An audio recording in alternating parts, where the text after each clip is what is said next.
ধন্যবাদ ডাক্তার। আসলে আমাদের দীর্ঘদিনের দাবি ছিল কর্মকর্তা কর্মচারীদের অংশগ্রহণে যেন সুপ্রিম কোর্ট দিবসটা পালন হয়। আপা থ্যাংক ইউ এই যে আপা আমাদের হচ্ছে রজনীগন্ধা স্টিক দিয়ে বরণ করে নিলেন, অনেক অনেক ধন্যবাদ আপু। আমার পিছনে যে ভবনটি দেখতে পাচ্ছেন এটা হচ্ছে আমাদের সুপ্রিম কোর্টে জাজাস কর্নার। এটা বাংলাদেশ সুপ্রিম কোর্টের এটা নিজস্ব জাদুঘর। তবে আপনারাও কিন্তু আমাদের যারা স্টাফ যারা গান গাইতেছেন আপনাদের কণ্ঠ কিন্তু অসাধারণ দাদা।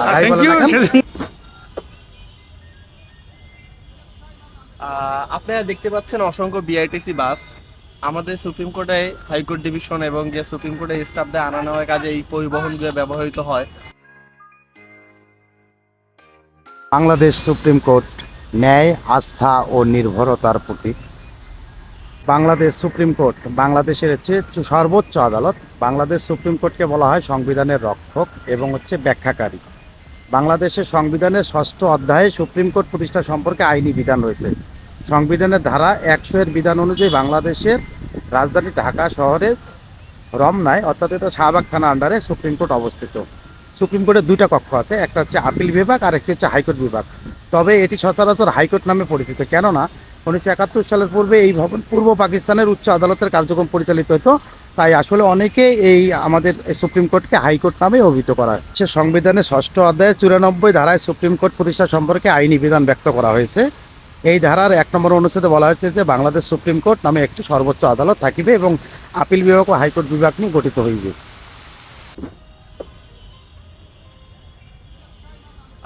আপনারা দেখতে পাচ্ছেন অসংখ্য বিআরটিসি বাস আমাদের সুপ্রিম কোর্টে হাইকোর্ট ডিভিশন এবং যে সুপ্রিম কোর্টে স্টাফদের আনা নেওয়ার কাজে এই পরিবহনগুলো ব্যবহৃত হয়। এখানে প্রায় 2500 স্টাফদের জন্য প্রায় 25 থেকে 30টা দোতলা এবং একটা মিনি বাস আছে, এবং তাছাড়াও আছে আমাদের কিছু মাইক্রো বাস আছে যেটা আমাদের স্টাফদের জন্য আসলে যাতায়াতে আসলে খুব এটা একটা সুব্যবস্থা। হ্যাঁ, এবং যাতায়াতের যে ভোগান্তি এটার হাত থেকে এই বাসগুলো আমাদেরকে রেহাই দেয়। এই সমস্ত বিআরটিসি আমাদের স্টাফদের চলাচলের জন্য ব্যবহার করা হয়। আপনারা একটু আগে জেনেছেন যে আসান বলেছে এখানে 25 থেকে 30টার অধিক একতলা এবং দোতলা বাস রয়েছে, যেগুলো আমাদের আসলে 2700 প্লাস স্টাফদের চলাচলের জন্য এবং আরও এর বাইরেও আমাদের স্টাফদের জন্য এবং হচ্ছে মাইক্রো বাস রয়েছে, যেগুলো হচ্ছে আমাদের স্টাফদের আনা নেওয়ার কাজে ব্যবহৃত হয়। যার কারণে আমাদের আসলে পরিবহন ব্যবস্থার সুবিধা থাকার কারণে আমাদের স্টাফরা যত সময় আসতে পারে এবং হচ্ছে দেশের সেবায় যত টাইমে আসলে কাজে নিজেকে নিয়োজিত করতে পারে। হচ্ছে সেই জাতীয় ঈদগাহ মাঠ যেখানে বছরে 2বার ঈদুল ফিতর এবং ঈদুল আজহাতে নামাজ পড়া হয় এবং বাংলাদেশের মহামান্য রাষ্ট্রপতি এবং হচ্ছে রাজনৈতিক ব্যক্তিবর্গ যারা আছেন তারা এখানে আসলে নামাজে সামিল হন 2 ঈদের মধ্যে এবং হচ্ছে সমস্ত রাজনৈতিক দলদের পারস্পরিক সৌহার্দ্য এখানে দেখা মেলে। আপনারা দেখতে পাচ্ছেন এই যে এটি সেই হচ্ছে ঈদগাহ মাঠের হচ্ছে প্রধান হচ্ছে জায়গা। তো এখান থেকে আসলে এই পুরা মাঠটা দেখেন, বিশাল একটি মাঠ যেটা হচ্ছে দক্ষিণ সিটি কর্পোরেশনের আন্ডারে রয়েছে। এই মাঠটির মধ্যেই ঈদের মানে জাতীয় ঈদগাহ মাঠ এটি, এখানেই হচ্ছে 2 ঈদের নামাজ পড়া হয়। পাশেই হচ্ছে হাইকোর্ট মাজার। হাইকোর্টে মূলত 3টি ভবনে বিচার কার্যক্রম হয়ে থাকে, তার মধ্যে এটি হচ্ছে মূল ভবন যেখানে এপি ডিভিশনে বিচার কার্যক্রম হয়ে থাকে এবং আমাদের চিফ মহোদয় এখানেই বসে থাকেন। এবং আমরা যে দূরে যে দেখতে পাচ্ছি এটা হচ্ছে বিজয় 71 ভবন এবং তার পার্শ্ববর্তীতে আছে গিয়া এনএক্স ভবন। এনএক্স ভবন হাইকোর্ট ডিভিশনে বিচার কার্যক্রম এবং গিয়া হচ্ছে বিজয় 71 ভবনে হাইকোর্ট ডিভিশনে বিচার কার্যক্রমগুলো হয়ে থাকে। আর এটা হচ্ছে আমাদের মূল এপি ডিভিশন। হ্যাঁ, এখানে হচ্ছে প্রধান বিচারপতি মহোদয়, আপনারা দেখতে পাচ্ছেন যে ওই দূরে একটু গম্বুজ, আর দোতলা হচ্ছে প্রধান বিচারপতি মহোদয় বিচার কার্যক্রম পরিচালনা করেন এবং হচ্ছে এখানে আরও বেশ কয়েকটি কোর্ট আছে যেগুলো হচ্ছে হাইকোর্ট ডিভিশনের বিচার কার্য সম্পাদন হয়। তোমার বাংলাদেশ সুপ্রিম কোর্টের প্রধান বিচারপতি মহোদয় হচ্ছেন সৈয়দ রেফাত আহমেদ স্যার। উনি হচ্ছে গত 11ই আগস্ট বাংলাদেশ সুপ্রিম কোর্টের প্রধান বিচারপতি হিসেবে নিযুক্ত হন এবং উনি বাংলাদেশের 25তম প্রধান বিচারপতি। সৈয়দ রেফাত আহমেদ স্যার 28শে ডিসেম্বর 1958 সালে জন্মগ্রহণ করেন। তার পিতা বাংলাদেশের অন্যতম খ্যাতিমান আইনজীবী ব্যারিস্টার সৈয়দ ইশতাক আহমেদ, যিনি বাংলাদেশের সাবেক অ্যাটর্নি জেনারেল ও সাবেক তত্ত্বাবধায়ক সরকারের প্রধান উপদেষ্টা ছিলেন। ওনার মা হচ্ছে সুফিয়া আহমেদ, জাতীয় অধ্যাপক এবং ঢাকা বিশ্ববিদ্যালয়ের ইসলামের ইতিহাস ও সংস্কৃতি বিভাগের অধ্যাপক ছিলেন। রেফাত আহমেদ স্যার ঢাকা বিশ্ববিদ্যালয় থেকে প্রথম শ্রেণীতে প্রথম স্থান করেন আইনশাস্ত্র থেকে। এরপর তিনি হচ্ছে 1983 সালে অক্সফোর্ড বিশ্ববিদ্যালয় ওয়াদাম কলেজ থেকে স্নাতকোত্তর সম্পন্ন করেন। তিনি হচ্ছে fair school and law diplomacy of Tufts ইউনিভার্সিটিতে মাস্টার্স অ্যান্ড পিএইচডি সম্পন্ন করেন। 2017 সালের 25শে অক্টোবর সুপ্রিম কোর্টের ফুল কোর্ট সভায় প্রতি বছর 18 ডিসেম্বর সুপ্রিম কোর্ট দিবস পালনের সিদ্ধান্ত নেওয়া হয় এবং এরপর থেকে 7বার জাঁকজমকভাবে হচ্ছে সুপ্রিম কোর্ট দিবস পালন করা হয়। এবছর আসলে সেভাবে পালন করা হচ্ছে না, তাই না হাসান? জি, এবছর আসলে বিশেষ কোনো কারণ আছে কিনা জানি না, কিন্তু সুপ্রিম কোর্ট দিবসটা এবার সেভাবে উদযাপন করা হচ্ছে না। কিন্তু আমরা যতটুকু জানতে চাইছি যে অতীতে আসলে হয়েছে। প্রধান বিচারপতি মহোদয় চাচ্ছেন না যে অহেতুক কোনো টাকা পয়সা ব্যয় হোক, জি, জি, আর আমাদের হচ্ছে অ্যাকোমোডেশন থেকে শুরু করে বিচার কার্য যাতে সহজ হয়, সহজ হয়। সেই ক্ষেত্রে আমাদের যে বাজেটগুলো সেখানে আসলে কাজে লাগানো যাতে জি, জি, হয়, জি, জি, জি। সেটাই হয়তো বা দেশের উন্নয়নে এবং জাতীয় উন্নয়নে কিছু খরচ কমিয়ে আনা হয়েছে। হ্যাঁ হ্যাঁ, এটা খুবই ভালো উদ্যোগ অবশ্য। এটি হচ্ছে আমাদের মূল ভবন, দেখতে পাচ্ছেন। এটি হচ্ছে আমাদের সামনে যেটি দেখতে পাচ্ছেন, এটি হচ্ছে লাইব্রেরি। আর হচ্ছে ফুলের সময় কিন্তু অসংখ্য ফুল ফোটে, তাই না হাসান? জি, জি। আর কিছু আমরা ফুল দেখতেই পাচ্ছি, দেখেন আপনাদের দেখাচ্ছি। অনেক সুন্দর কিন্তু একটা ইন্টেরিয়র, ভিতরের পরিবেশটা অসাধারণ সুন্দর। দেখেন কত সুন্দর ফুল ফুটেছে। এটি হচ্ছে অ্যানেক্স ভবন, 4 তলা বিল্ডিং। আর সেকশনগুলো হচ্ছে ওই দূরে সড়ক ভবনে। আমার পিছনে যে ভবনটি দেখতে পাচ্ছেন, এটা হচ্ছে আমাদের সুপ্রিম কোর্টে জাজাস কর্নার।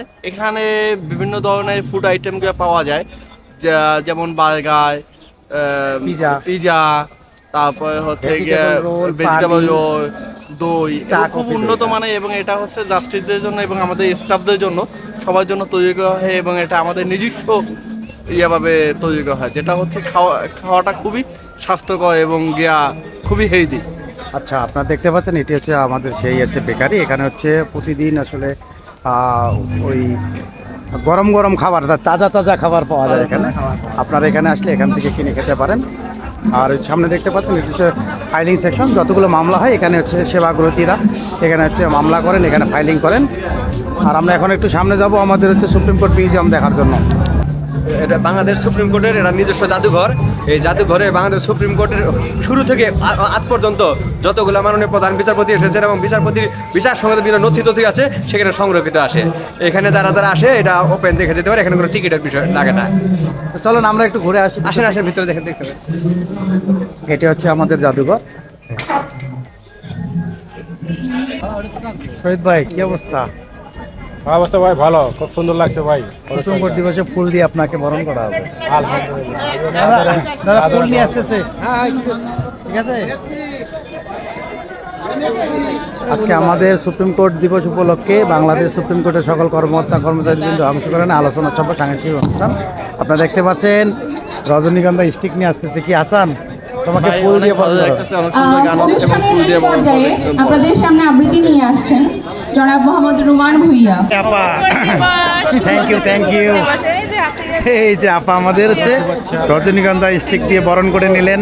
অনেক অনেক ধন্যবাদ আপু। ফুলের ছড়াছড়ি। ভাই আপনি দুটো ফুল নিয়েছেন নাকি? আমাকে একটা আপা দিয়েছে, ভালো একটা বেশি দিয়েছে। আচ্ছা, প্রোটোকল অফিসার হিসেবে কর্মরত। সবার হাতে মাইক দিয়ে দিলেন না, সবাই মনের আনন্দে গান গাইতে থাকে। এখন আপনাদের সামনে আরো একটি গান নিয়ে আসছে মনির হোসেন। মনির হোসেন জনাব কি অবস্থা? জনাব মেহেদী মনির। সাংস্কৃতিক অনুষ্ঠান আজকে, হ্যাঁ? আপনাকে মঞ্চে আমন্ত্রণ জানাচ্ছি। সাংস্কৃতিক অনুষ্ঠানটা আসলে চমৎকার হচ্ছে। ভাই কেমন লাগতেছে? অসাধারণ অসাধারণ। সেরকম গান।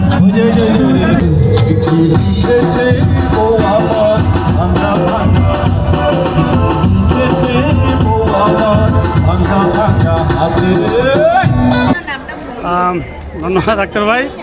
আসলে আজকে আমাদের যে বিজয় অনুষ্ঠান আমরা উদযাপন করতেছি, এটা বিগত 17 সাল থেকে শুরু হয়ে আজ পর্যন্ত। তো এতদিন আমরা দুর্ভাগ্যক্রমেই হোক আর যেভাবে হোক আমরা এরকম সাংস্কৃতিক অনুষ্ঠান করতে পারিনি। তো এইবারেই প্রথম আমরা মোটামুটিভাবে একটু সাংস্কৃতিক অনুষ্ঠান পালন করতেছি। আমরা আমাদের যারা স্টাফ, সুপ্রিম কোর্ট স্টাফ, তারাই গান গাইতেছে। তো ভবিষ্যতে আমরা যদি একটু বড় পরিসরে করতে পারি তাহলে আমরা হয়তোবা বাইরের কোনো শিল্পীকে ইনভাইট করব এবং আরও সুন্দরভাবে আমাদের এই সুপ্রিম কোর্ট দিবস উদযাপন করব, আমি এটুকুই আশা করতেছি। তবে আপনারাও কিন্তু আমাদের যারা স্টাফ যারা গান গাইতেছেন, আপনাদের কণ্ঠ কিন্তু অসাধারণ দাদা। তাই Thank বলে you, রাখেন। সেজন্য। আসলে খুবই মধুর কণ্ঠে আপনারা গান গাইতেছেন। আর নেক্সট আমরাও বাইরে থেকে দুই একজন আছে, আরও মনে করেন যে ব্যাপক আকারে করবো, এটা ব্যাপক আমরা আকারে আশা যেভাবে করি। করা যায়। ভাই, আমাদের সুপ্রিম কোর্টে কতজন বিজ্ঞ বিচারপতি রয়েছেন? ধন্যবাদ।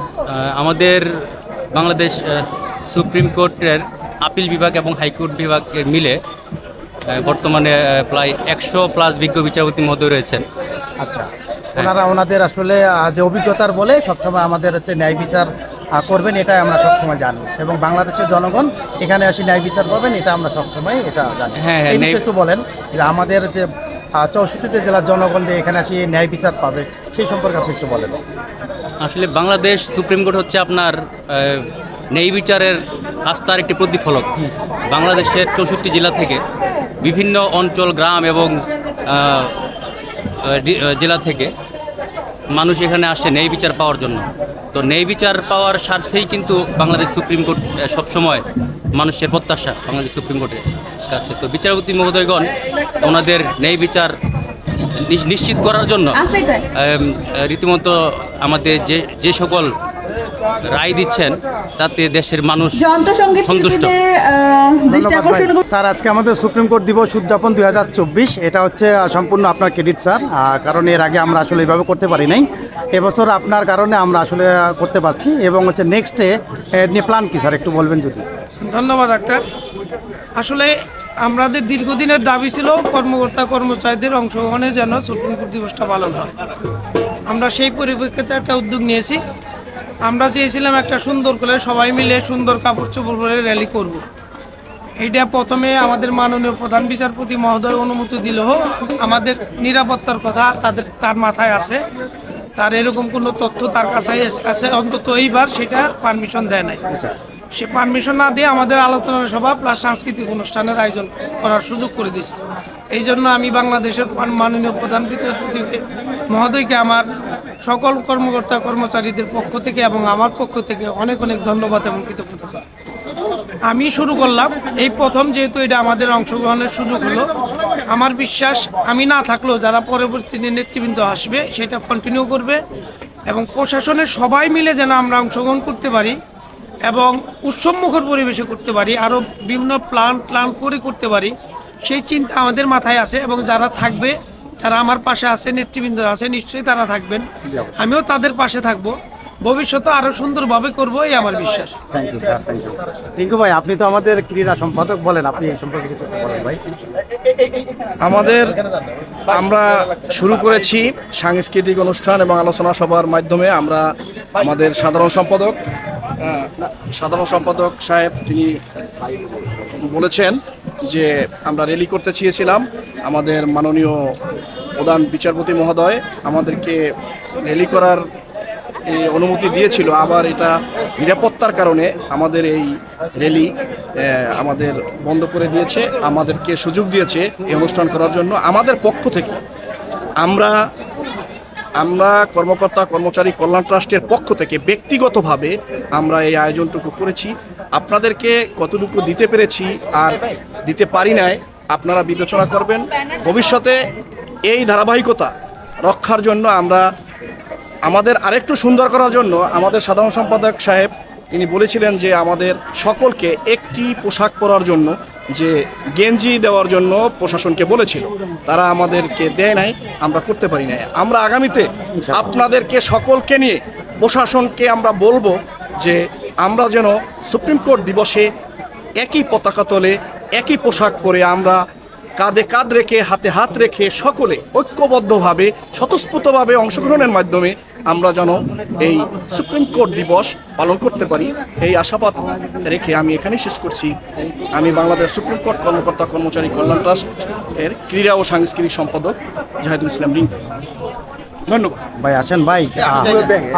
আচ্ছা বলেন ভাই। বলেন ভাই, নিয়াজ ভাই বলেন আপনি। ধন্যবাদ আক্তার ভাই আপনাকে। আজকে খুব সুন্দর পরিবেশে অত্যন্ত স্বতঃস্ফূর্ত অংশগ্রহণের মাধ্যমে আজকে 2024 সালের সুপ্রিম কোর্ট দিবস উদযাপন হচ্ছে। এটা যারা কমিটিতে আছেন তারা ভালোই মানে আয়োজনটা করেছেন, তাদেরকে ধন্যবাদ জানাই। এর আগে আপনারা জানেন আমি নির্বাচিত দপ্তর সম্পাদক ছিলাম। আমি থাকা অবস্থা যখন 2022 সালে আমাদের সুপ্রিম কোর্ট দিবস আসেন, তখন আমাদের যে নির্বাচিত সেক্রেটারি ছিলেন উনি ওই দিন অ্যাবসেন্ট ছিলেন। উনি তার ট্যাঙ্গারচর ইউনিয়নে তার রাজনৈতিক কর্মকাণ্ডে ছিলেন। যাই হোক, আমি আমার একক প্রচেষ্টায় সেদিন আমাদের যে অ্যাডভোকেটদের পার্কিং ছিল সেই পার্কিংয়ে আমি সুপ্রিম কোর্ট দিবস পালন করেছি একক প্রচেষ্টায়, সেক্রেটারির কোনো সহযোগিতা ছাড়া। তো আমি যদি সেই দিন আমাদের তখনকার নির্বাচিত সেক্রেটারির সহযোগিতা পেতাম তাহলে ইচ্ছে সুন্দর একটা অনুষ্ঠান করতে পারতাম। যাই হোক, আজকে আমাদের সকলের স্বতঃস্ফূর্ত অংশগ্রহণ আমরা দেখতে পাচ্ছি এবং সুন্দর অনুষ্ঠান হচ্ছে, সেজন্য বর্তমান কমিটিকে ধন্যবাদ জানাই। ইনশাআল্লাহ এরই ধারাবাহিকতার পরবর্তীতে আমরা যখনই যারা নেতৃত্বে থাকি এরকম অনুষ্ঠান আমরা সবসময় আয়োজন করতে সচেষ্ট হব ইনশাআল্লাহ। সবাইকে ধন্যবাদ। আসসালামু আলাইকুম। ঠিক আছে ভাইয়া। আমিনুল ভাই, আপনার কাছে আমার একটা প্রশ্ন, যে আপনি কত সুন্দর একটা বাংলাদেশের টি শার্ট পরে আছেন। আমরা আশা করছিলাম যে আজকে আমরা সবাই এরকম একটা টি শার্ট পরবো, আর সঙ্গত কারণে হয়নি। নেক্সটে কি প্ল্যান আছে এটা নিয়ে? ধন্যবাদ আক্তার ভাই আমাকে একটু কথা বলার জন্য সুযোগ দেওয়ার জন্য। অ্যাকচুয়ালি প্রত্যেকটা কাজের নেপথ্যে কিছু জিনিস থাকে যেটা অনেকে দেখতে পারে না। আমি সাধারণ সম্পাদকের সাথে একটু একাত্মতা প্রকাশ করি। আমি দুটো দরখাস্ত দিছি যেটা আমারই লেখা। একটা হচ্ছে আমরা এই সুপ্রিম কোর্ট দিবসে অংশগ্রহণ, আর একটা আমি দরখাস্ত দিয়েছিলাম সাধারণ সম্পাদকের মাধ্যমে। আমরা চিফ জাস্টিসের কাছে 2020 টি শার্ট চাইছিলাম আমাদের স্টাফদের জন্য। তো প্রথম দরখাস্তটা আমাদের চিফ জাস্টিস মহোদয় আমরা র্যালির জন্য দিয়েছিলাম। তো র্যালিটা উনি আপত্তি সিকিউরিটির কারণে করে আমাদেরকে দিতে হয়েছে আলোচনা সভা। আর দ্বিতীয় যে দরখাস্তটা দিয়েছিলাম আমাদের স্টাফদের জন্য 2000 পিস টি শার্ট, আমার কাছে দরখাস্তের কপি আমার অফিস ফাইলে আছে। তো ওই দরখাস্তটা আদৌ চিফ জাস্টিস মহোদয়ের কাছে পৌঁছাচ্ছে কি না আমি এটা বিষয়টা বোধগম্য না। আমি রেজিস্ট্রার জেনারেলের কাছে দিয়েছিলাম, ওনাকে দিয়ে সাইনও করেছিলাম। যাই হোক, আমাদেরকে এবারের যে অনুষ্ঠানে অংশগ্রহণ করার সুযোগ দিছে, যতটুকুনি দিছে ইতিপূর্বে তো ছিলও না। আমাদের সাধারণ সম্পাদক, একজন বিজ্ঞ সাধারণ সম্পাদক আমরা পেয়েছি। আমরা মনে করি যে আমরা এই সাধারণ সম্পাদকের মাধ্যমে আগামীতে, এবার তো আমাদের সেপারেশন আলোচনা সভা দিছে, ভবিষ্যতে আমরা আজকে জজ সাহেবদের আলাদা একটা প্রোগ্রাম আছে 4টার পর, অলরেডি মনে হয় শুরু হয়ে গেছে, এখন 4:02 বাজে। তো আগামীতে ইনশাল্লাহ সব স্টাফকে নিয়ে আমরা চিফ জাস্টিস মহোদয় মূল যে অনুষ্ঠান, সে অনুষ্ঠানে ইনশাল্লাহ আমাদের সাধারণ সম্পাদকের মাধ্যমে আমাদের যে কমিটি আছে আপনারা আমাদেরকে সহযোগিতা করবেন, আমরা সেখানে অংশগ্রহণ করব। এটাই আমার জন্য। থ্যাংক ইউ ভাইয়া, অবশ্যই আমরা সেটা আশা করি ইনশাআল্লাহ।